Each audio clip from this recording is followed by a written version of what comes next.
Our tale begins on the 27th of last seed, 433, on a ship bound for the port city of Anvil, on the Gold Coast of Cyrodiil.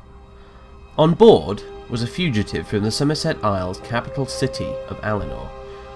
Idris, formerly apprenticed to the King's Court wizard, was stowed away in a quiet corner of the hold, fleeing his pursuers in his homeland. Framed for the murder of his mentor, the aforementioned court wizard, the terrified young mage made a hasty escape on the first ship he could find, which in this case happened to be a merchant cog headed for the Imperial Province with a precious cargo of fine tapestries intended for the decoration of expensive manors in the Imperial City. On the ship's arrival, Idris stepped off the boat and onto the docks. Confident that those who sought his imprisonment were long behind him, he settled down at a local inn and began the first days of his exile with a shade of optimism. The sheltered young mage now found himself in a unique position to explore Tamriel as he had always longed to do, by walking the many roads across the continent, pursuing whatever kind of magical or historical research he should wish. A historian at heart, with a particular interest in the Aelids, he relished the opportunity to explore the many ruins dotted across Cyrodiil. First, however, he decided to make his way to the Imperial City's Arcane University, a renowned centre of learning and research on the continent.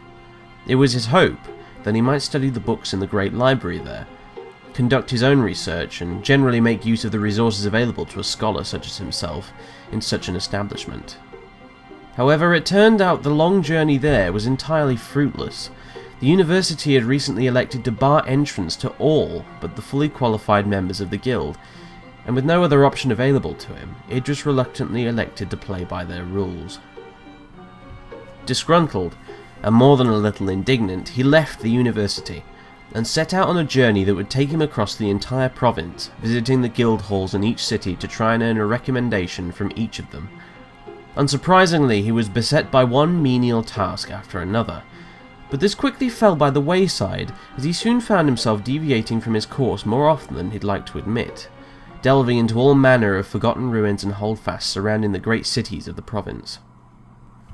It was on one such expedition in the Colovian Highlands that he found himself in the ancient Aeliad ruin of Lipsantarn in the foothills just north of Coral. It was in these long-forgotten halls that, after doing battle with a small clan of vampires that had taken up residence, he came into possession of a unique set of artifacts: a grand ring of intelligence, a powerful magician's robe, and a matching blade, all of which on closer examination proved to be the possessions of an Aeliad spellsword by the name of a Dariath. He left the ruin behind and took the items for himself, revelling in the newfound magical power they granted him. By the simple act of wearing them, he found himself able to surmount previously impossible obstacles, and it wasn't long before Idris grew to become a powerful wizard in his own right. In the meantime, his meandering journeys across the province continued, though he began to find himself troubled by increasingly sleepless nights, a loss of appetite, and even strange and disturbing visions of other lands and other times in Tamriel's history. Troubling as they were, he dismissed them, rationalizing his odd dreams as a result of stress or even indigestion, as some people often do in such circumstances. After visiting the cities of Coral, Bruma, and Shadenhall, he began a long trek southwards through the untouched wilderness of the Nibonay Basin. By pure chance, after chasing a small band of goblins through some woods, he discovered a very strange ruin, like none he had ever seen or even read about before. Below the entrance lay a network of caves populated with large blue crystals and runes in an unknown language, presumably magical in nature. In addition to this, he encountered a large number of strange creatures that appeared to be corrupted somehow by the magic of the caves, and at the very bottom, he found something stranger still.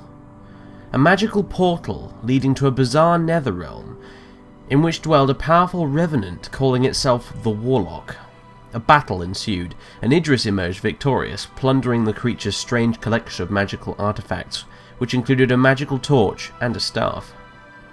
In addition to these, however, he found an old scroll written in the tongue of the Aelids, but in a moment of absent-mindedness he merely stuffed it into his pack with the other items and quickly forgot about it entirely.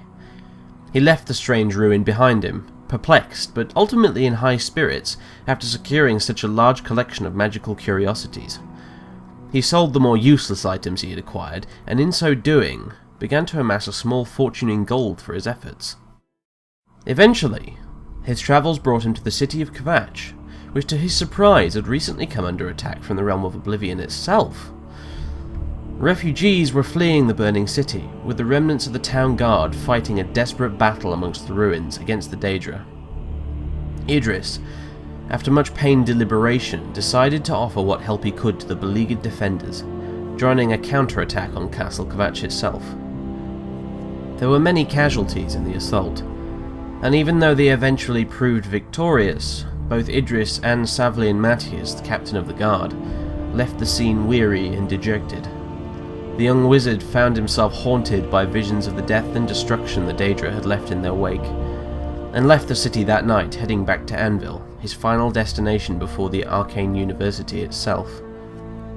On the road west, however, he encountered groups of bandits preying on the refugees from the battle at Kvatch, and unable to face the injustice taking place before him on a daily basis any longer, he vowed to put aside his own selfish desires and do what he could to defend the people of Cyrodiil from the increasingly dangerous threats facing them on a daily basis.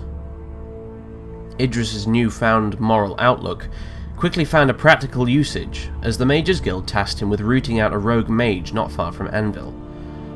The task proved simple enough, and with his final trial behind him, he was finally able to make his way to the Arcane University, where Raminus Polus, much to Idris's dry amusement, presented him with his apprentice robes. Feeling the worst was finally behind him, he took up residence at the university, spending some well-earned rest studying his books, writing in his journals, and enjoying the pleasant surroundings of the Imperial City. It was not long, however, before he grew restless once more.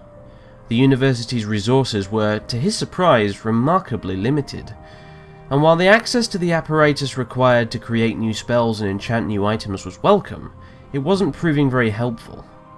His true calling was outside the city walls, exploring the trackless wilderness of Cyrodiil and the countless secrets ensconced within the hills, valleys, and forests of the land. Perhaps, once, he could have indeed considered himself a scholar, but it was becoming increasingly clear that the adventurer's life was the path to which he was most suited. Expressing these thoughts to his colleagues proved surprisingly fruitful, as one of the more elderly tutors provided him with information about another potential calling, the Guild of Archaeology, an offshoot of the Imperial Archaeological Society whose branches could be found out in the frontier provinces like Morrowind, Skyrim, and Hammerfell. The Guild of Archaeology was based in Cyrodiil, within the halls of an old castle to the south of the Imperial City on the Red Ring Road. While Idris possessed no formal qualifications in the field of archaeology himself, his fellow mages were quick to point out that his practical first-hand experience of exploring dangerous ruins might prove attractive to the guild members there. Idris finally had a new destination.